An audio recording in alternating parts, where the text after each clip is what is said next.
सबसे पहले हम लोगों को टोटल इनकम निकालनी होती है या रेजिडेंशियल स्टेटस फाइंड आउट करना होता है? रेजिडेंशियल स्टेटस, बहुत अच्छी बात है जी। अच्छा, अगर रेजिडेंशियल स्टेटस फाइंड आउट करना होता है उस पर मैं आऊंगा, बट उससे पहले कह सकता हूँ, उसके बाद जो होता है टोटल इनकम, क्या बता सकते हैं टोटल कितने हेड्स होते हैं? 5। सबसे पहले कौन सा? सैलरी, फिर हाउस होल्डिंग, देन पीजीपी, फिर capital gains and then other source. 5 हो गए टोटल को। जीटीए में से क्या माइनस होता है? डिडक्शन अंडर चैप्टर 6A क्या आ जाता है? Total income. टोटल इनकम पे क्या निकाला जाता है? टैक्स। बहुत अच्छी बात है। ये सारी बहुत बड़ी बड़ी बातें होती है, लेकिन किसी भी इंसान की टोटल इनकम निकालने से पहले उस इंसान से ये पूछा जाता है कि भैया आप हो कौन? हो कौन मतलब कि भाई साहब आप इंडिया के रेजिडेंट हो, बाहर के रेजिडेंट हो, कहाँ के रेजिडेंट? तो हम लोगों ने एक चैप्टर करा था बच्चे, दैट वाज रेजिडेंशियल रूल, जो चल रहा है अभी। तो सबसे पहले हमने देखा था रेजिडेंशियल स्टेटस ऑफ इंडिविजुअल। आइए इंडिविजुअल का रेजिडेंशियल स्टेटस एक बार रिवाइज करते हैं। कहने से एक इंडिविजुअल या तो रेजिडेंट हो सकता है या फिर नॉन रेजिडेंट। रेजिडेंट बनने के लिए कितनी कंडीशन? 2, और दोनों के बीच में और, यानी कि कोई भी सेटिस्फाई कर दोगे तो रेजिडेंट बन जाओगे। और इन दोनों कंडीशन को बेसिक कंडीशन या एडिशनल कंडीशन बोला जाता है? बेसिक कंडीशन आपको ये लिखना पड़ेगा। बेसिक कंडीशन क्या आप मुझे बता सकते हैं? कंडीशन नंबर 1 क्या थी? If an individual stays for 182 days or more during the relevant previous year, और कंडीशन नंबर बी क्या थी? 60 days or more during the relevant previous year and 365 days or more out of immediately preceding the relevant previous। Rule number भी 2 case में नहीं लगता था। Exception to rule भी याद है। एक individual who is citizen of India leaves India for the purpose of employment और सेल्फ एम्प्लॉयमेंट और crew member of a ship. दूसरा point, individual citizen of India और person of Indian origin visits India. इन दोनों cases में rule number भी नहीं लगता। मुद्दे की बात ये नहीं है, रेजिडेंट बनने के बाद अगर ए और बी में से कोई भी सेटिस्फाई कर दी। हाँ जी, ये जो आपने बताया था लास्ट वाला रीजनल वर्जन वाला, वो मैंने एक जगह पढ़ा था। वहाँ पे अगर इनकम 50 लाख से, आप छोड़िए ना उस बात को, भी पूरा कहाँ पढ़ा आपने? ठीक है, उसी के अंदर दोबारा आऊंगा जब अभी ये इनकम सिखाऊंगा, फिर वापस लेकर आऊंगा वो। ठीक है, उसके बाद आप समझिएगा कि जब रेजिडेंट बन गए तो उसके बाद बेटे एडिशनल कंडीशन देखी जाती है। एडिशनल कंडीशन कितनी थी? 2। ए और बी या A and B? And B दोनों सेटिस्फाई करोगे तो एडिशनल में कंडीशन नंबर ए क्या थी? Now the language is individual resident stays for 730 days or more out of 7 previous year immediately preceding the relevant previous year। और condition number B, individual resident is resident for 2 previous year out of 10 previous year immediately preceding the relevant previous। और अगर ये दोनों में से कोई भी satisfy नहीं हुई तो नॉन रेजिडेंट या RNOR। RNOR मैंने आपको यहीं तक सिखाया था। Date of entry and date of exit is considered stayed in India, और रेजिडेंशियल स्टेटस हर साल निकाला जाता है। And citizenship is different and residential status is different. फिर हम लोगों ने एचयूएफ देखा था। एचयूएफ का हम लोगों ने देखा था भाई, या तो रेजिडेंट होता है, नॉन रेजिडेंट होता है, और रेजिडेंट बनने के बाद भी ROR RNOR चेक करा जाता है। एक एचयूएफ रेजिडेंट का बन जाता है in all cases except if control and management is situated wholly out. अगर पूरा का पूरा बाहर है तो नहीं होगे बस, अगर 1% इंडिया में तो रेजिडेंट। तो एक एचयूएफ या तो रेजिडेंट होता है, नॉन रेजिडेंट होता है। और नॉन रेजिडेंट का क्या केस था बच्चे? If controlling management is situated only outside India. तो भाई अगर आप रेजिडेंट बन गए हो तो यहां तक बात होगी या फर्दर चेक करा जाएगा? फर्दर चेक करा जाएगा। क्या चेक करा जाएगा बच्चे? ROR या RNOR। ROR की वही 2 कंडीशन बस किसके लिए चेक करी जाएंगी? कर्ता के लिए चेक करेंगे। आई होप आपको ध्यान। फिर उसके बाद हम लोगों ने ये एक अदर्स वाला करा था, एकदम सेम था। एचयूएफ का नाम हटा के इन सबका लिख देंगे, और या तो रेजिडेंट या तो नॉन रेजिडेंट। ROR की कोई बात ही नहीं होगी। रेजिडेंट नॉन रेजिडेंट में if control and manage in all the cases the firm is resident और AOP is resident except if control and management is situated wholly outside India. Clear है बच्चे? लास्ट हमने करा था कंपनी। कंपनी या तो resident होती है, नॉन रेजिडेंट। रेजिडेंट होने के लिए कितनी कंडीशन थी बच्चे? दो। दोनों के बीच में क्या लिखा था? और पहली कंडीशन क्या थी? रजिस्टर्ड इन इंडिया और place of effective management as in India. इन दोनों में से कोई एक भी कंडीशन सेटिस्फाई हो जाएगी तो रेजिडेंट हो जाओगे। नॉन रेजिडेंट के लिए दो कंडीशन थी दोनों के बीच में, and registered outside India, place of management outside. All clear till here? Very very very good. आज मैं आपके साथ अलग बात करने के लिए आया, तो आइए सर जी हेडिंग डालिएगा। सर हम उस पर दोबारा जाएंगे अभी इंडिविजुअल के लिए, ठीक है जी। हेडिंग डालिएगा,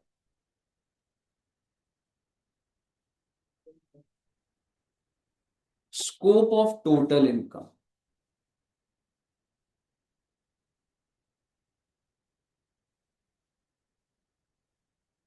अब आपको एक चीज तो समझ आ गई है कि sir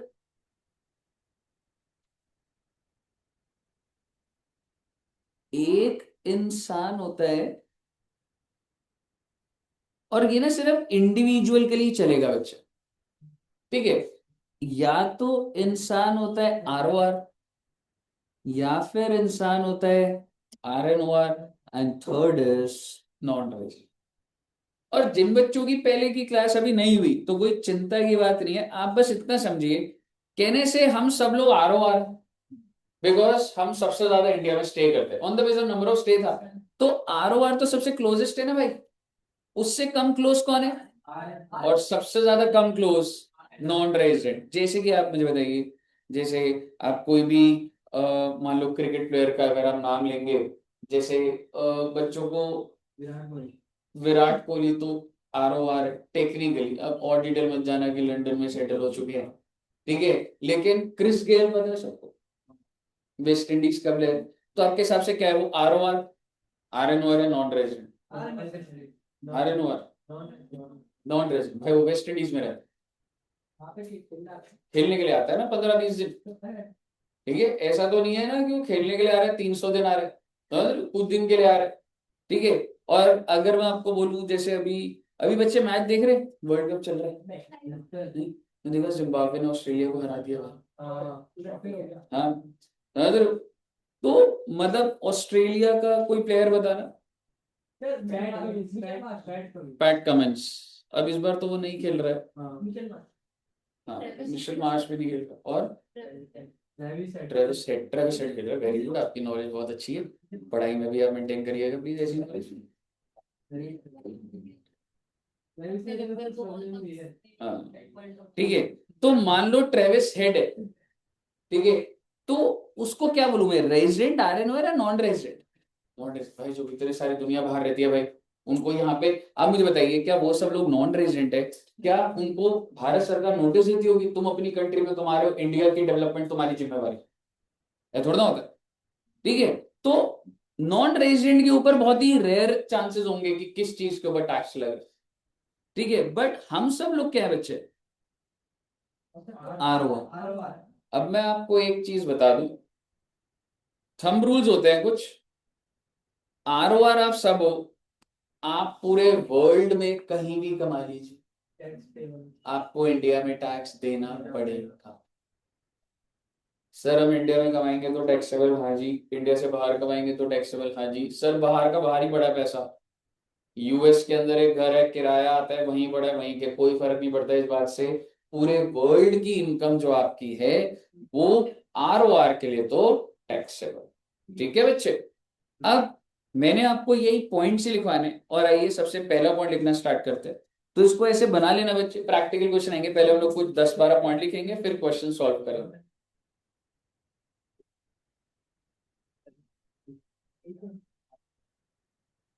any income received in India or deemed to be received in India. Oh my God! और ये सेक्शन है बच्चे, section 7।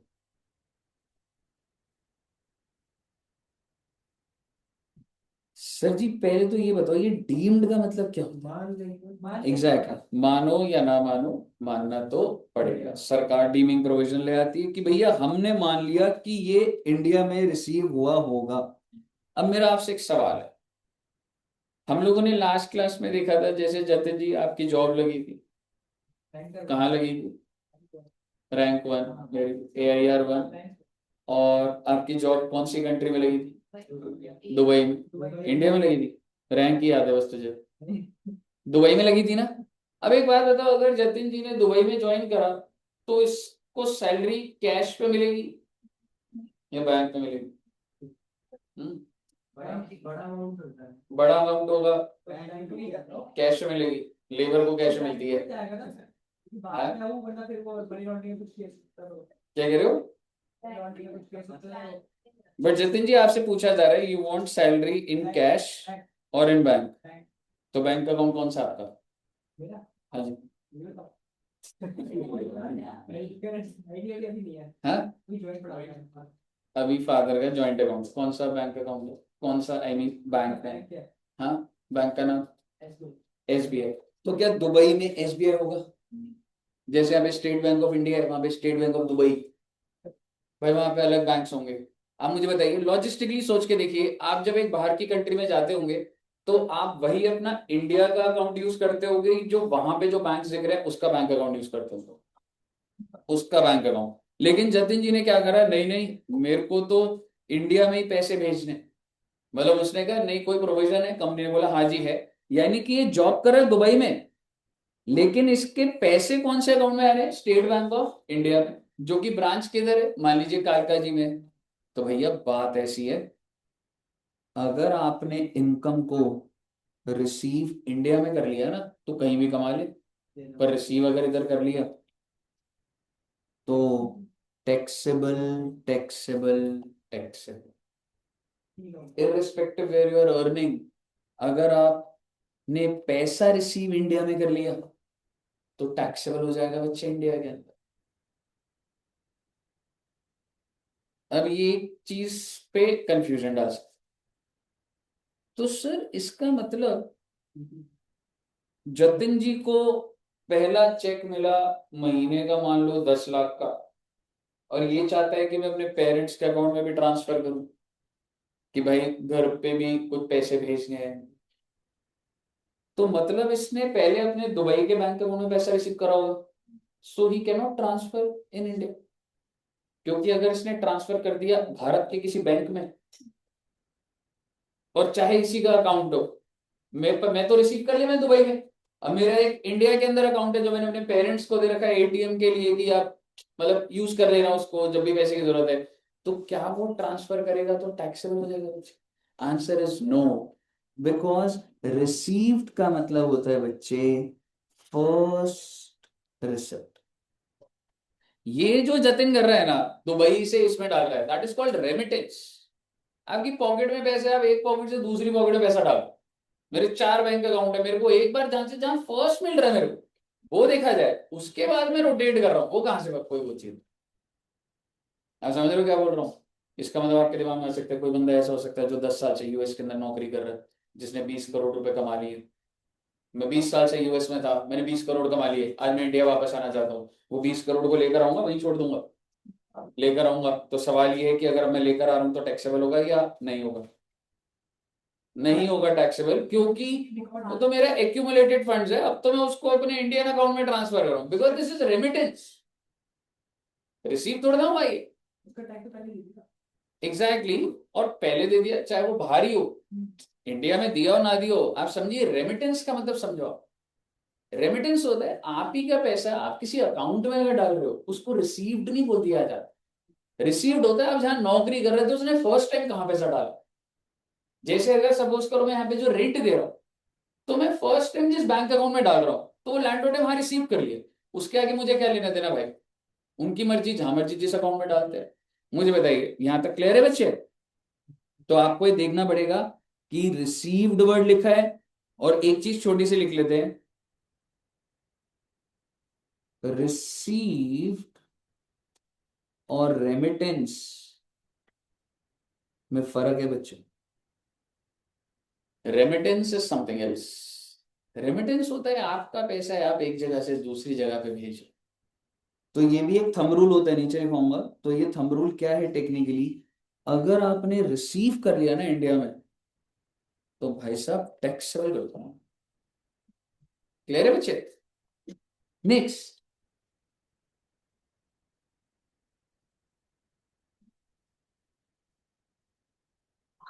Any income accrued in India or deemed accrued in India. Section 9, क्या आप मुझे बता सकते हैं what is the meaning of accrued in India? जो आपने मेहनत करी जहां पे।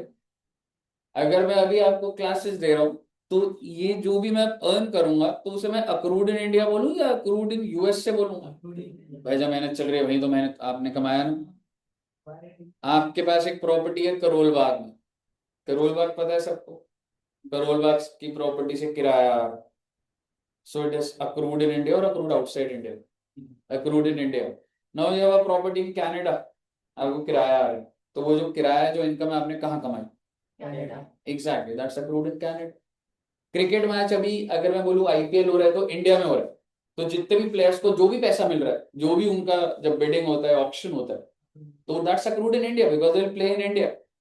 समझ रहे हो? सो बेसिकली अगर आप मेहनत इंडिया में करोगे तो मैं थोड़ा ना छोड़ूंगा आपको। Taxable, taxable, taxable. आप गुड़गांव में जॉब कर रहे हैं, मुंबई में कर रहे हैं, बैंगलोर में कर रहे हैं, वोट एवर, इन इंडिया होगा। In India, exactly. Okay, any income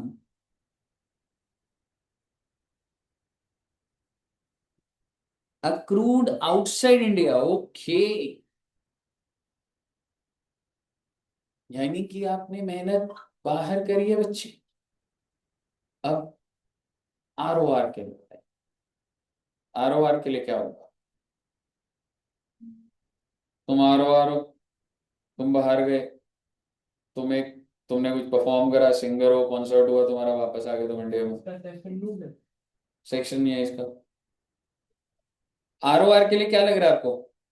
मैंने आपको बोला था ना, वो तो कहीं भी कमा ले टैक्सेबल हो जाए। R N O R, non taxable, non taxable. ROR के लिए तो लगेगा ही लगेगा जी, इनकम हो गई बस, ठीक है ना। लेकिन इसके लिए नहीं लगता आर एन ओ आर और नॉन टैक्सेबल। ओके, अगला देखते हैं बच्चों।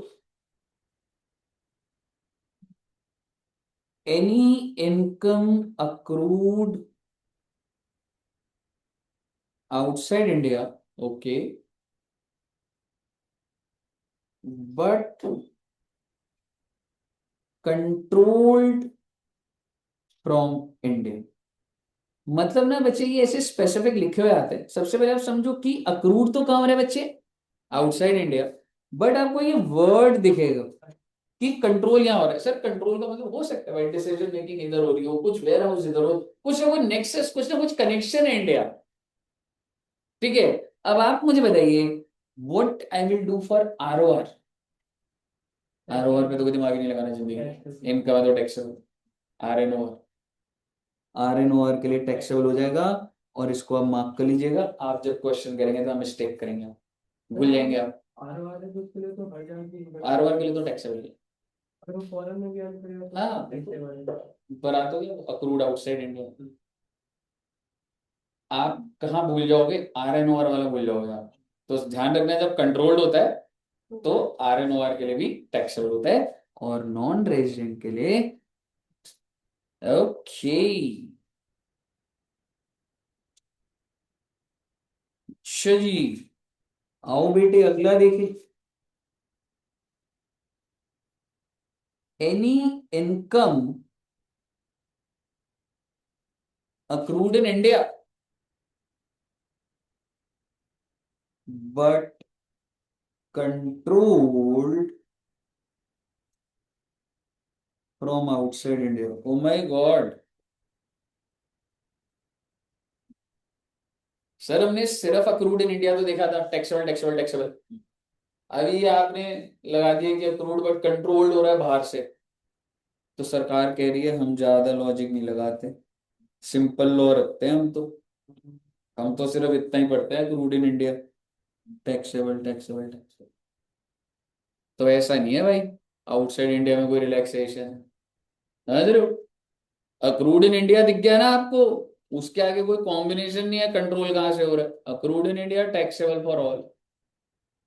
बहुत अच्छी बात है। बस ऐसे चार पांच आएंगे, ये वाला देखते हैं आप क्या आंसर देंगे।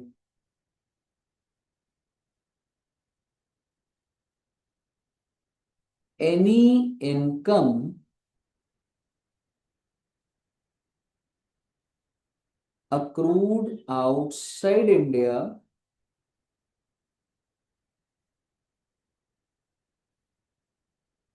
sorry accrued outside India but received in India। R1 में भी टेबल होगा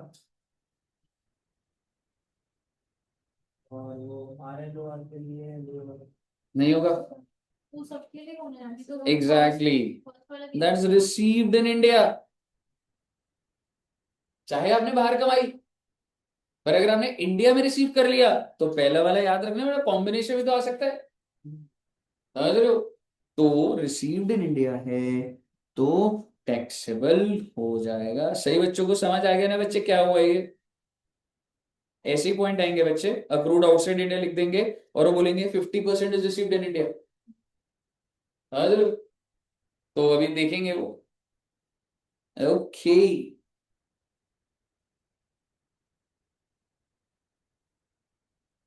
ये वाला देखते हैं आप क्या बोलो।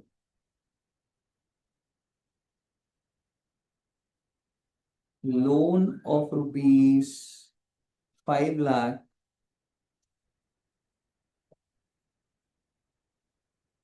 received in India,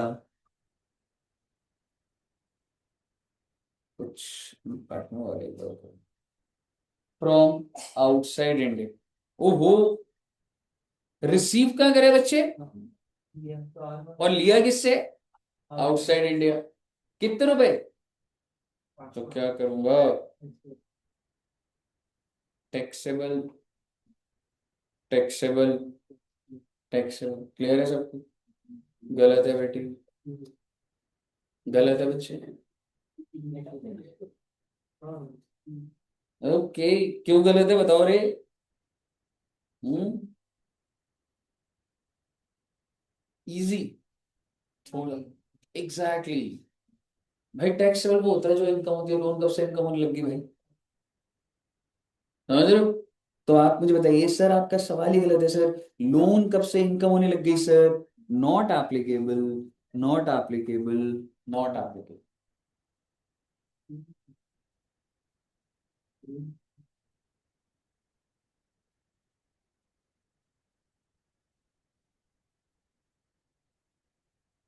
अभी तो नहीं होगा transfer loan of ₹5 lakh received in India from outside India.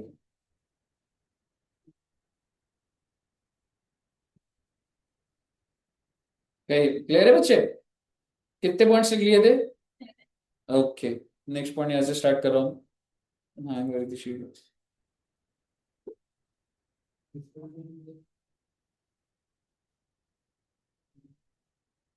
Eight point है ना, agricultural income on agricultural land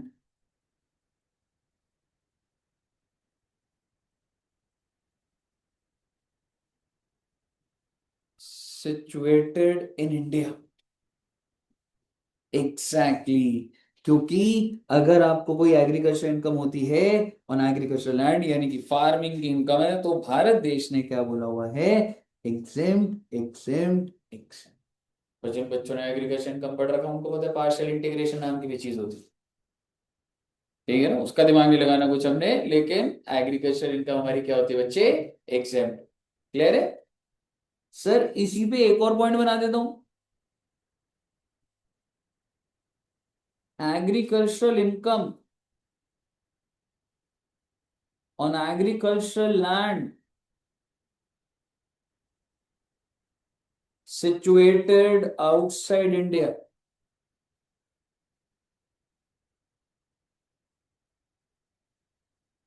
क्या करूं बच्चे? इनकम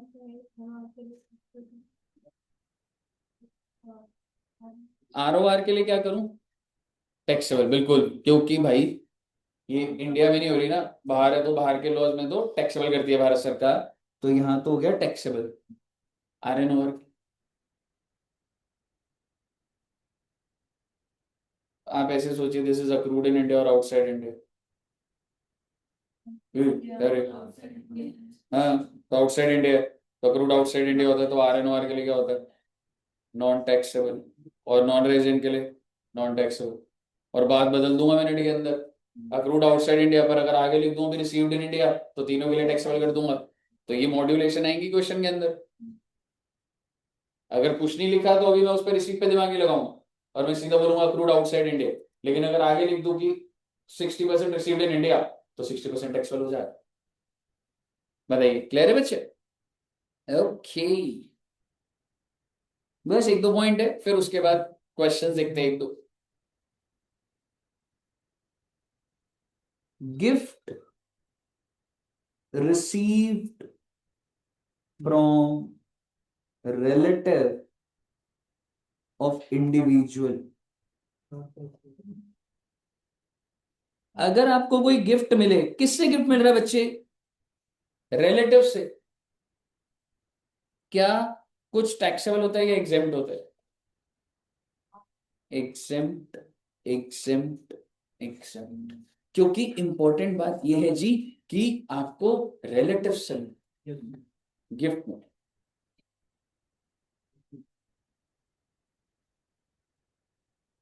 जैसे आरिफ जी, सपोज करिए आपको आज गिफ्ट मिला, आरिफ जी को गिफ्ट मिला, और गिफ्ट क्या मिला बच्चे? एक गोल्ड की रिंग। Oh my God! तो क्या ये जो आपको गोल्ड की रिंग मिली, आपको पता है किससे? आप ही को पता होगा। तो क्या वो आपके रिलेटिव हैं? बन जाएगी वो, ठीक है। तो अभी तो रिलेटिव नहीं है ना बच्चे। तो आप मुझे बताइए, अगर वैलेंटाइंस डे पे अगर आप में से किसी कोई बच्चा है जिसको गिफ्ट मिला है, बता सकते हो बच्चे? अरे भूल के भी हाथ ऊपर नहीं खड़ा करेंगे। हाँ, ठीक है, अगर आपको गिफ्ट मिले कोई, तो क्या वो टैक्सेबल होगा on the occasion of Valentine's day? Gift है, गिफ्ट है तो भाई गिफ्ट इनकम होती है भाई, गिफ्ट इनकम होती है नहीं होती? इनकम होती है जी, गिफ्ट इज इनकम। क्या बात कर रहे हो, बताया हुआ है तुम्हें, छोटी सी बात है तो। ठीक है, आप मुझे बताइए, तो रिलेटिव से अगर मिलता है, अगर अभी आपको मिले मान लो आरिफ जी, तो अभी आपके रिलेटिव नहीं है, लेकिन जब वो रिलेटिव बन जाएंगी तब एग्जेम्प्ट हो जाएगा। पर अभी अगर आपको रिलेटिव्स, अगर अभी मिलेगा गिफ्ट तो टैक्स है। मुझे बताइए, ऑल क्लियर टिल हेयर? छोटी सी बात बोलूंगा,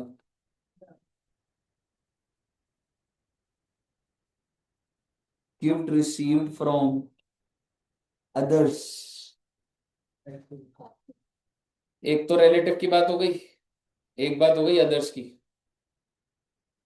बस एक छोटी सी बात बोलूंगा, इसके नीचे ही आप लिख लेना, हालांकि मैं नीचे वर्किंग नोट लिखवाता था, इस पे नोट लिखवाता था, वो है।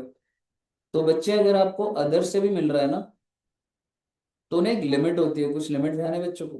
50,000। Exactly, gift receive from others and I am writing this above 50,000,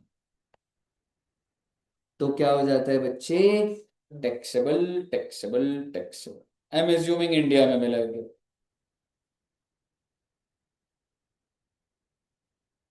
okay, एक पॉइंट रह गया बच्चे बस।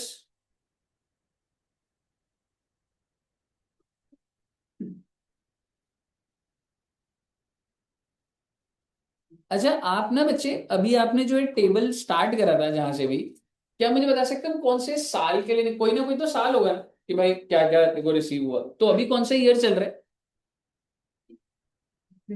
25-26। तो आप भी ना ऊपर लिख लेना कि मैं 25-26 की बात कर रहा हूँ, प्रीवियस ईयर 25-26 की बात कर रहा हूँ। और अब मैं लिख रहा हूं past untaxed income of 23-24, 24-25 brought into India. इसका मतलब समझेगा, पास्ट अनटैक्स का मतलब कि इस इनकम के ऊपर टैक्स लगा है नहीं लगा? नहीं लगा। क्यों नहीं लगा? बहुत कारण हो सकते हैं, मैं भूल गया, सरकार भूल गई, वॉटेवर। मुद्दे की बात यही है इनकम तो थी और इस पे टैक्स नहीं लगा। कौन से साल की इनकम बच्चे? और अब मैं इसको इंडिया ला रहा हूं, कौन से साल में ला रहा हूं इंडिया, ये भी लिख देता हूँ, ब्रॉड इनटू इंडिया। कौन से साल में? अभी जो साल है 25-26। So right now we are discussing 25-26 की टैक्सेबिलिटी डिस्कस कर रहा हूँ। क्या कुछ टैक्सेबल होगा 25-26 में? सरकार कहेगी अरे ये वाली तो इनकम पुराने साल की है, पुराने साल में रह गई, तो चलो इस साल में ऐड कर देते हैं। ऐसा बिल्कुल भी नहीं होगा। अगर आपको मेरे पुराने साल की इनकम को टैक्स करना है तो आप नोटिस भेजिए। अब आप, ऐसे नहीं होता पिछली बार रहेगी तो इस बार बढ़ा दी, पिछली बार ज्यादा है तो इस बार, हर साल की सेपरेट असेसमेंट होती है। अगर ये पिछले साल की है तो मैं इस साल में टैक्स नहीं हो सकता इस पर। आप नोटिस, उसका वर्किंग उसी साल के हिसाब से प्रोटोकॉल चलेगा। आप उसका कि नोटिस दिया जाएगा, दोबारा रिटर्न भरोगे वोटेवर। तो बेसिकली सर आपका ये सवाल ही गलत हो जाएगा, नॉट एप्लीकेबल, नॉट एप्लीकेबल।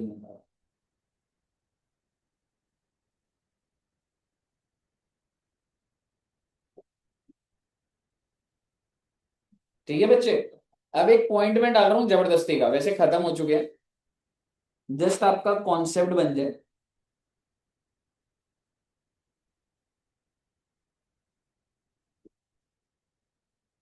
अब क्रूड आउटसाइड इंडिया कौन से साल में मालूम है? 23-24।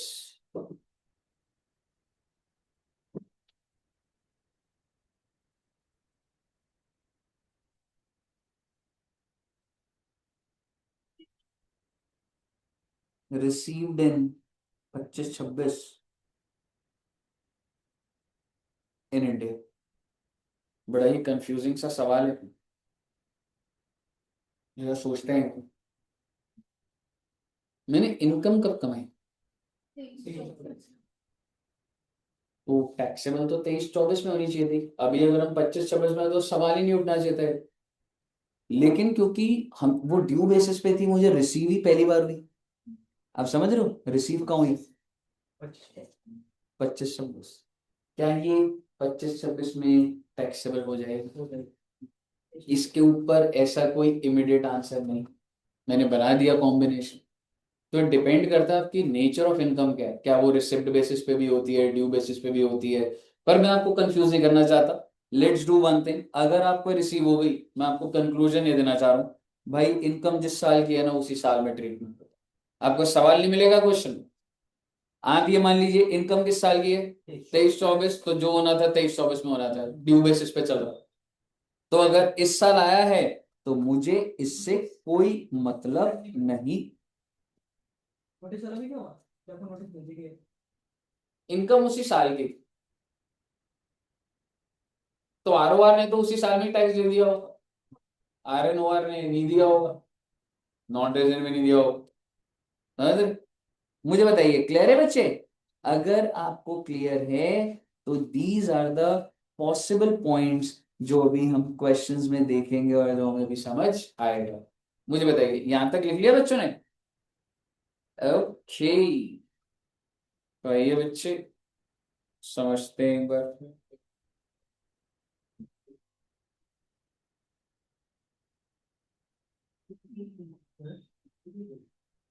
आपको एक पॉइंट दिख रहे हैं? ये सारे वही पॉइंट्स है जो हमने बना रखे हैं। ठीक है जी। अच्छा, अब ना थंब रूल लिख लो। आपको दिख रहा है नोट लगे हैं बच्चे, साथ साथ ही लिखोगे ना? ठीक है, चलिए अब इसके नीचे, टेबल के नीचे नोट डाल लीजिएगा। Any income received in India, any income received in India is taxable for all, is taxable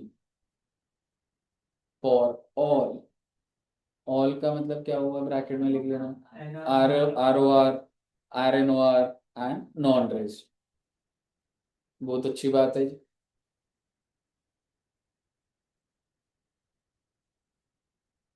next point, any income accrued in India, any income accrued in India is taxable for all। और bracket में लिख देगा R O R, R N O R and non res. Next point, third point, income earned by R O R in India और outside India is taxable in. Income earned by R O R in India और outside India is taxable in India।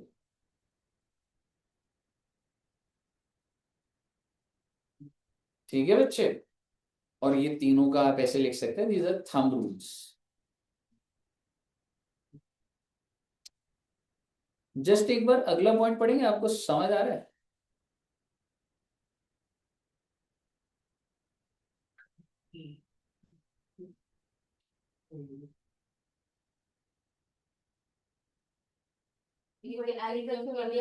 Exactly. ठीक है, तो note लिख ही लेते हैं। ठीक है, फोर्थ पॉइंट लिखना, fourth number, agricultural income, agricultural income earned on agricultural land, agricultural income earned on agricultural land situated in India,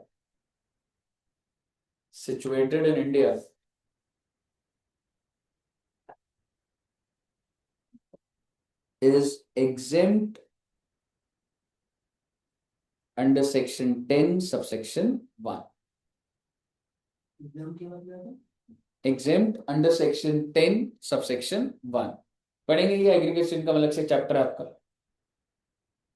तो जो भी एग्रीकल्चर इनकम होती है, if it is earned on agriculture land in India, it is exempt। however, full stop, however, if agricultural income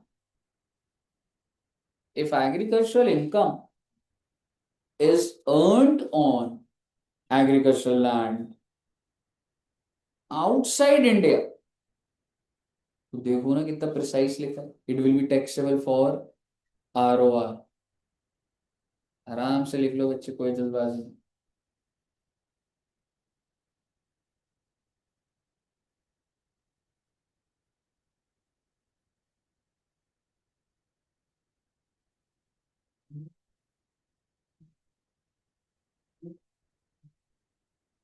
clear है यहां तक? लिख लिया बच्चों ने? ओके, मुझे एक बार क्वेश्चन देखने दो, क्या तुम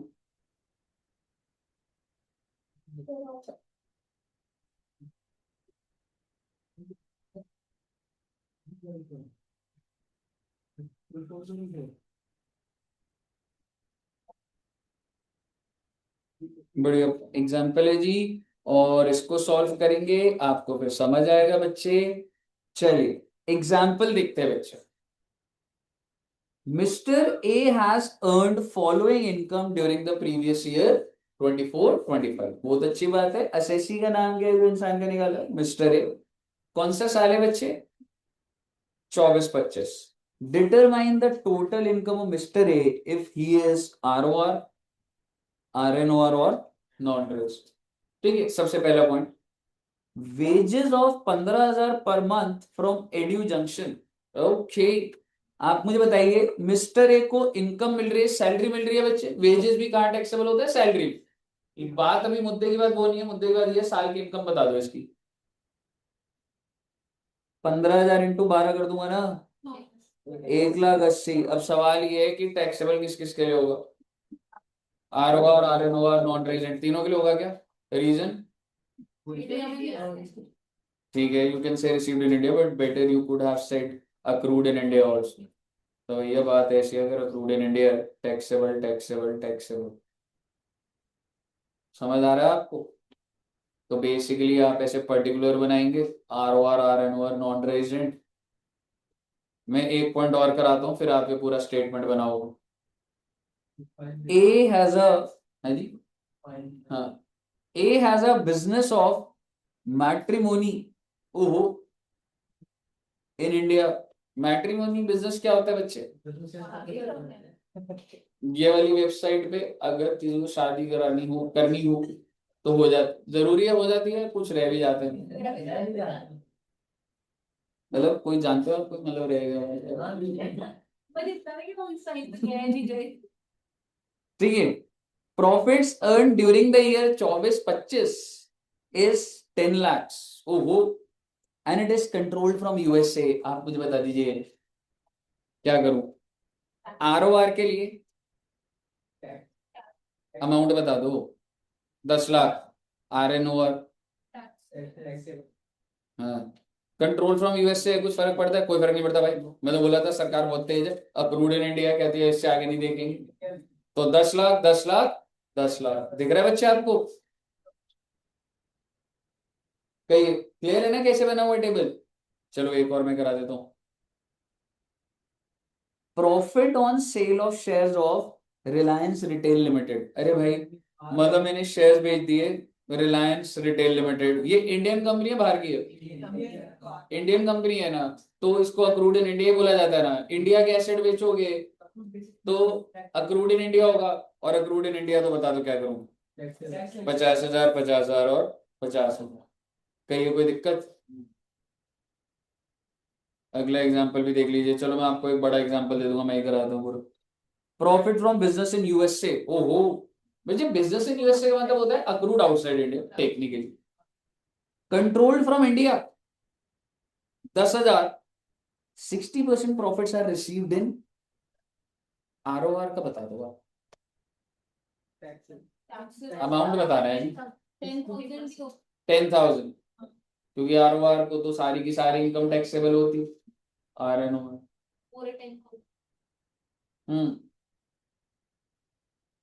RNOR के लिए जो रिसीव हो रहा है वो, या पूरा 10,000?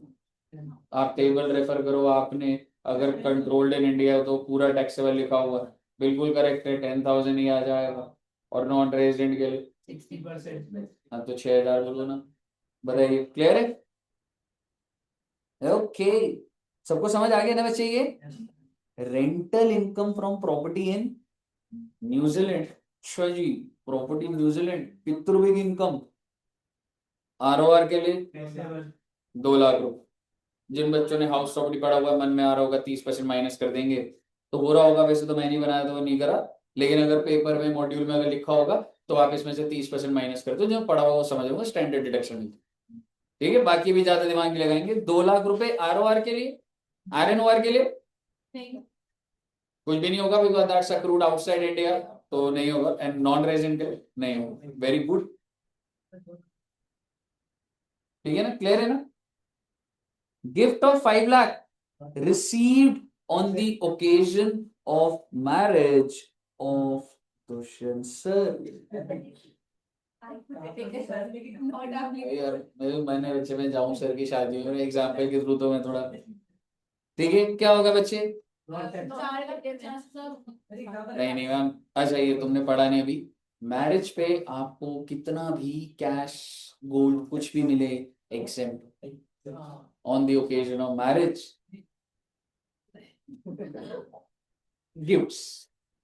ठीक है, बहुत ज्यादा ऑनेस्ट नहीं होना आपको जिंदगी, ठीक है?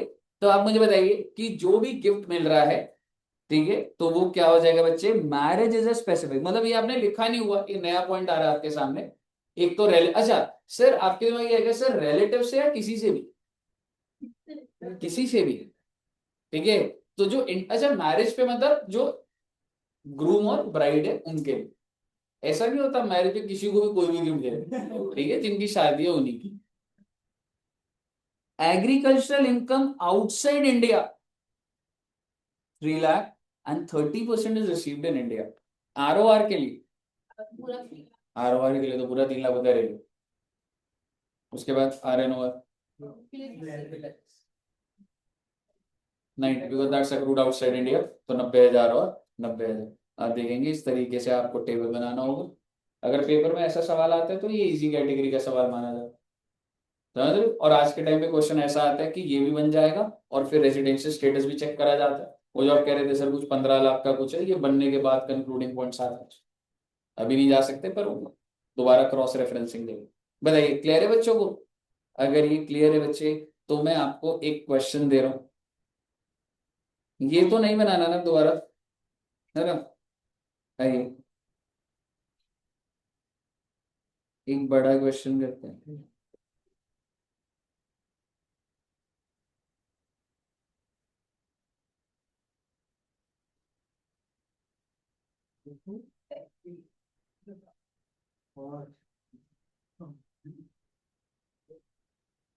अभी रुक जाना, इसको स्टार्ट मत करना।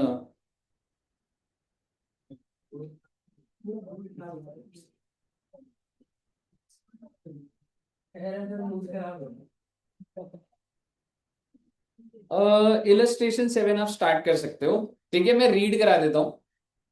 Ram provides the following detail of income. Calculate the income which is liable to be taxed in India for the assessment year 22-23. Assessment year 22-23 means previous year. Previous year which previous year? हम तो भाई साल बोलो ना यार। 21-22. Assuming that he is ordinary resident मतलब ROR, not an ordinary and he is a non resident। जितने point दिए हैं स्टार्ट कर दीजिएगा, टोटल कर दीजिएगा, आंसर बता दीजिएगा ROR का क्या आ रहा है। स्टार्ट कर दो बच्चे, कोई पॉइंट में अटकोगे तो मुझे बताना, ठीक है बच्चे?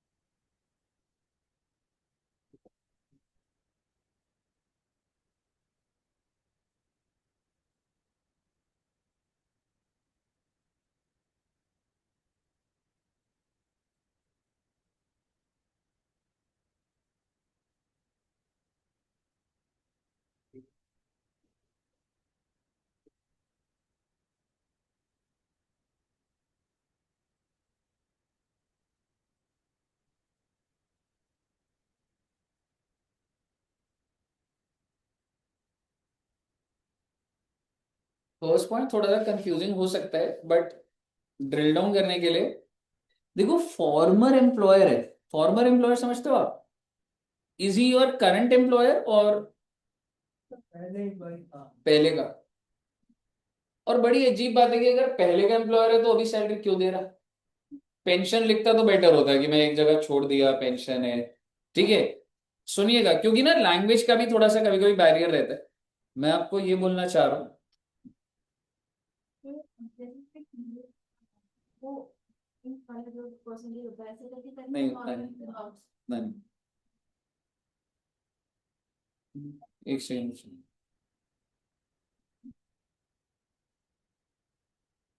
एक मिनट बच्चों,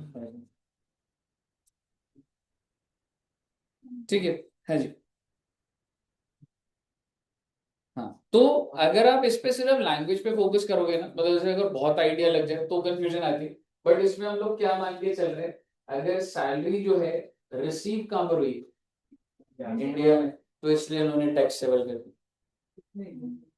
समझ रहे हो कि salary is received in India from a former employer, मतलब भाई मैं नौकरी तो यूके में करता था, मतलब मेहनत तो मैंने वहीं करी होगी, लेकिन पैसा यहाँ रिसीव कर लिया तो इसलिए टैक्सेबल फॉर ऑल।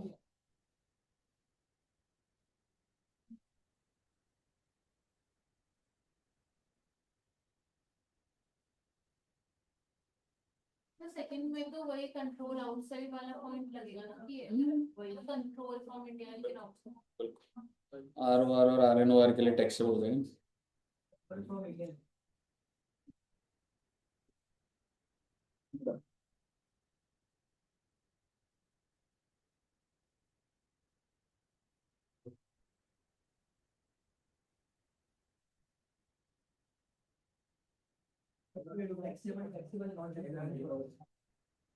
कौन सा वाला? सेकंड वाला उसमें एनआर को टैक्सेबल होगा ना सेकंड में, उसमें उस लास्ट वाला अमाउंट ही होगा नॉन टैक्सेबल। मतलब 10 हाँ ठीक है। तो ये स्मॉल भी टैक्सेबल फोर्थ वाले बच्चे, if it is business in Mumbai, कहां से कंट्रोल है लेना देना टैक्सेबल टैक्सेबल टैक्स।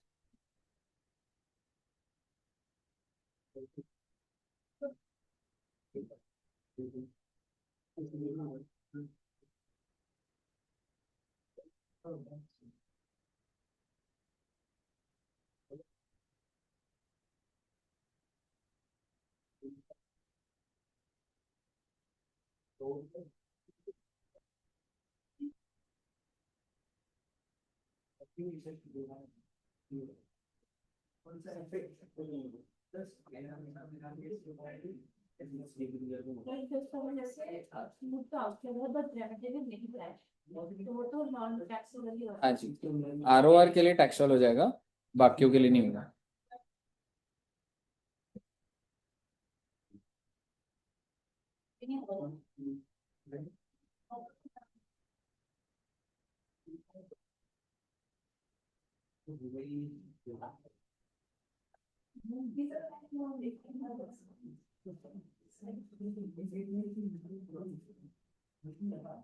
अगर 2003 और 2 रेमेट लिखा है, रेमिट लिखा है तो दैट्स नॉट रिसीव। रेमिट का मतलब आप रिसीव नहीं ले सकते, ट्रांसफर नहीं कर सकते। सब में नॉट एप्लीकेबल जाएगा। हाँ जी, सब में ही होगा एग्जैक्टली, सॉरी, क्योंकि 2002 2003 का है तो not applicable, nail nail nail. Third वाले में इंटरेस्ट कौन सा?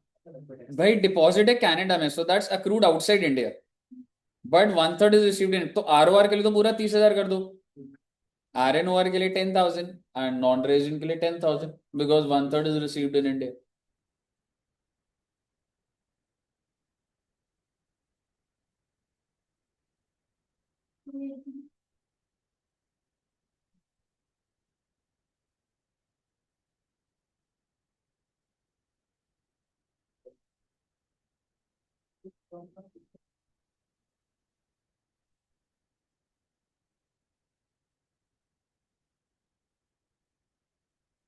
कौन सा इंडिया की प्रॉपर्टी है लेकिन प्रॉपर्टी इन लंदन या इंडिया? हाँ रिसीव्ड एंड प्रॉपर्टी इंडिया में है ना, तो accrued in India, taxable for all, तीनों में कहीं भी मिलता रहे पैसा। तीनों में टैक्स आएगा ना, तीनों में लेके tax. Property in London received in Delhi, पैसा इंडिया में रिसीव कर लिया, टैक्सेबल फॉर ऑल। तीनों में property is in London, that means accrued outside India, but हमने पैसा तो इंडिया में रिसीव कर लिया ना, तो तीनों के लिए टैक्सेबल हो जाएगा। तीनों में कौन सा नहीं फोर्थ का बोल रहा आप सर? नहीं भाई, मुंबई वाला, मुंबई वाले का आप मुंबई वाला कह रहे हो, मैं तो नीचे प्रॉपर्टी इन लंदन वाले थे। कौन सा बताने देखो बता। है वाला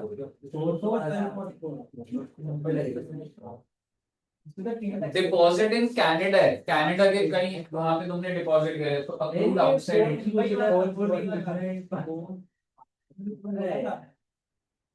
बिजनेस मुंबई में है ना, बिजनेस इन मुंबई है तो अक्रूड इन इंडिया हो गया, टैक्सेबल फॉर ऑल।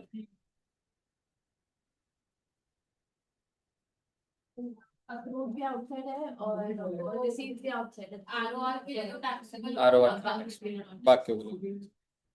ये वाले पॉइंट सर ये कुछ बता रहा है, कह रहे हैं आशीष सर क्या एनिवर्सरी है, आशीष सर की ना, हाँ। तो तेरे को कैसे पता? ये बच्चे ग्रुप में विश कर भी रहे थे, सर ने बताया होगा। सर लिमिटेड का मतलब क्या था?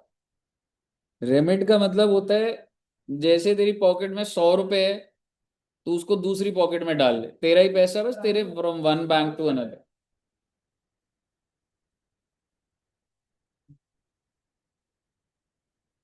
ये लास्ट वाले पॉइंट में सिर्फ आर के लिए ROR के लिए होगा सर। टोटल कर देना। कर दिया टोटल। हाँ मतलब ठीक है, कर दो एक बार।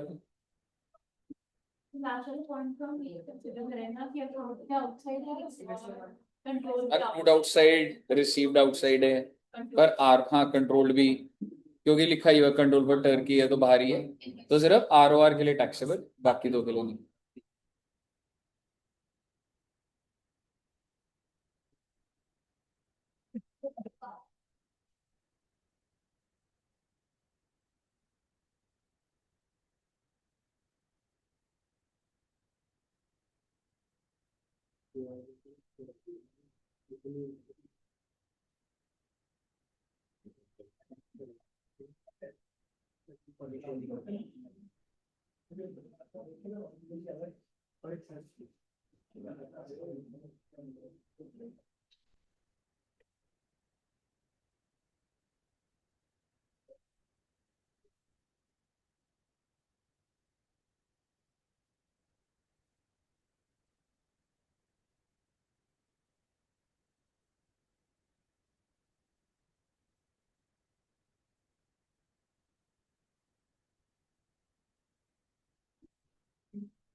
वेजिटेबल मतलब बिना है ना?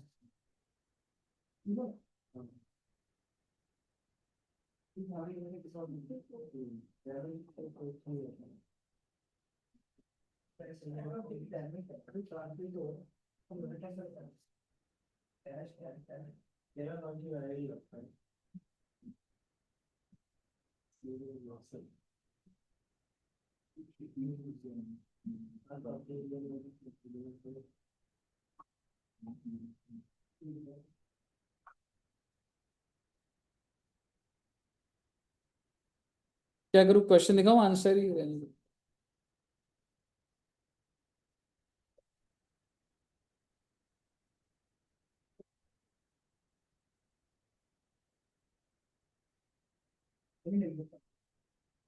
आ गया आंसर, कितने बच्चों का आया जरा? फाइनल 735, 455, 445।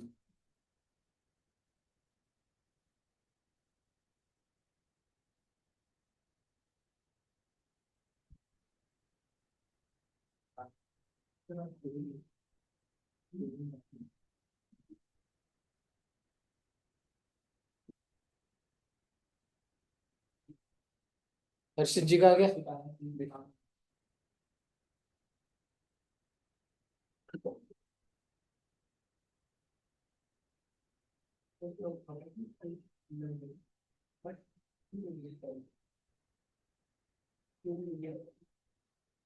नेक्स्ट क्लास कितने बजे तुम लोग? 1:30 बजे, 1 बजे?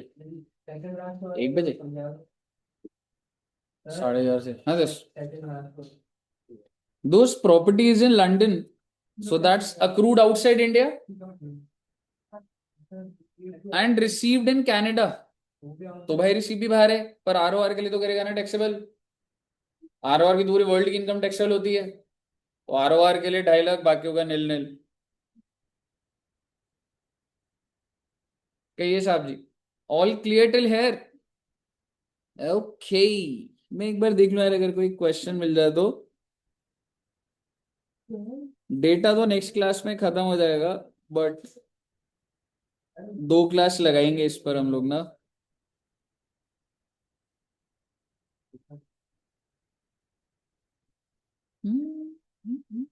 तो ये हम भी उसका कौन सी चीज ये तो जस्ट अभी के लिए प्रैक्टिस का होगा।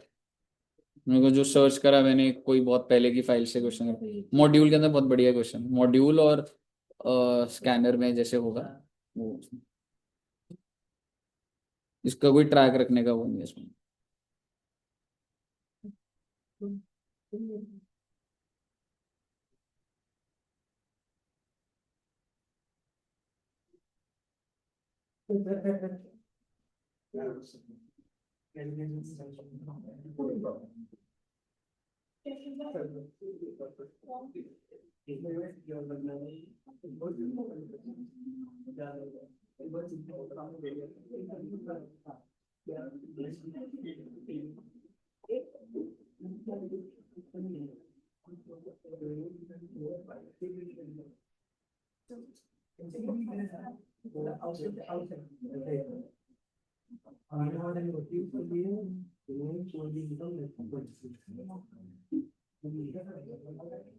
छोटे से क्वेश्चन कर लेते हैं बच्चे।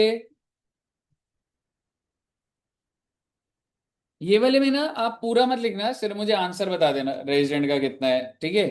तो क्वेश्चन नंबर 3 दिख रहा होगा आपको। एक बार ये वाला स्टार्ट कर लो, इसमें कोई ऐसा पॉइंट तो नहीं है जो मैं अभी नहीं कर रहा, ठीक है।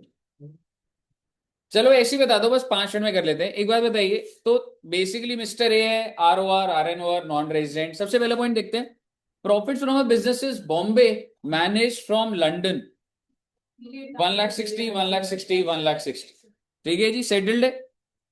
Pension for services rendered in India, तो ये जो इंसान है उसको पेंशन मिल रही है, but received in Burma, Burma is outside. इसने इसका मतलब नौकरी कहाँ करी है, इंडिया में आ गया। तो अच्छा पेंशन तो बाद में मिलती है, बट वो इससे मिले क्योंकि आपने मेहनत नौकरी के टाइम पे करी है, so that's accrued in India. समझ रहे हो? तो 15,000 15,000 15,000। देखो बच्चे, आपको आपने जब सर्विस दी थी तो कहाँ सर्विसेज दी थी, इन इंडिया। और आपको जो पैसे मिले पेंशन, यानी कि आपकी नौकरी पूरा टाइम इंडिया में थी, अब आप बाहर चले गए तो पेंशन तो मिलती रहती है, so that means it is accrued in India, ठीक है। इररिस्पेक्टिव वो रिसीव कहाँ हो रही है, अक्रूड इन इंडिया है तो। पेंशन वाला भी होता है जब डिसेबल लोगों को नहीं होता, तो इनकम अलग है। डिसेबल का कैसे मतलब, डिसेबल लोग होते हैं उनको मिलती है ना पेंशन गवर्नमेंट की तरफ से। स्पेसिफिक टैक्स के अंदर ऐसा कोई नहीं है, तो स्कीम होएगी तो वो अलग चीज होती है, समझ रहे। वो एक 80 U की डिडक्शन होती है, वो आप अलग वो चीज है, ठीक है। अच्छा, interest on UK government bonds, भाई बॉन्ड्स बाहर की कंट्री के, कैन आई से it is accrued outside India, but half of which is received in India. ROR के लिए कितना करूं, 4,000, RNOR 2,000 और 2,000, settled in our. Income from property situated in Pakistan received there, ROR के लिए, ROR के लिए 20,000, RNOR कुछ भी नहीं, नेल, एंड नॉन रेजिडेंट के लिए भी nil. Point number E, past foreign untaxed income पुराने सालों की brought to India during the year, कुछ नहीं होगा जी, पुराने साल हो गए, पुराने साल के खाते खुलेंगे। Income from agriculture land in Nepal received there and then brought to India, हाँ रेमिटेंस है। ROR के बारे में सोचो, तो फिर उसके लिए ROR के लिए तो पूरा 30,000 taxable, because this accrued outside India, वो तो पूरा टैक्सेबल। RNOR के लिए कुछ भी नहीं होगा, क्यों, रेमिटेंस की बात चल रही है जी, रिसीव्ड की बात थोड़ा ना हो रही है, ठीक है ना। और नॉन रेजिडेंट के लिए भी निल, ठीक है बच्चे। Income from profession in Kenya, outside India है ये, बाहर की कंट्री है obviously, which was set up in India and received there, ये वो वाला है, accrued outside India but controlled from India and received there. Received there का मतलब है बच्चे कीनिया में ही रिसीव करा है। ROR का कितना, 12, RNOR 12,000 एग्जैक्टली, और नॉन रेजिडेंट का निल, उसका निल होगा। कहिए साहब जी, क्या आपको पैटर्न समझ आ रहे हैं, कैसे पॉइंट आ रहे हैं। तो नेक्स्ट क्लास में भी थोड़ा सा ये चलेगा, और फिर मैं आपको रेजिडेंशियल रूल पे भी नेक्स्ट क्लास में लेके चला जाऊं, ठीक है बच्चे। नेक्स्ट क्लास में डेटा खत्म हो जाएगा, फिर एक क्लास और लगाएंगे प्रैक्टिस, ठीक है जी। तो इतना रखते हैं बच्चे, और मिलेंगे बहुत ही जल्द, that is on Tuesday. Till then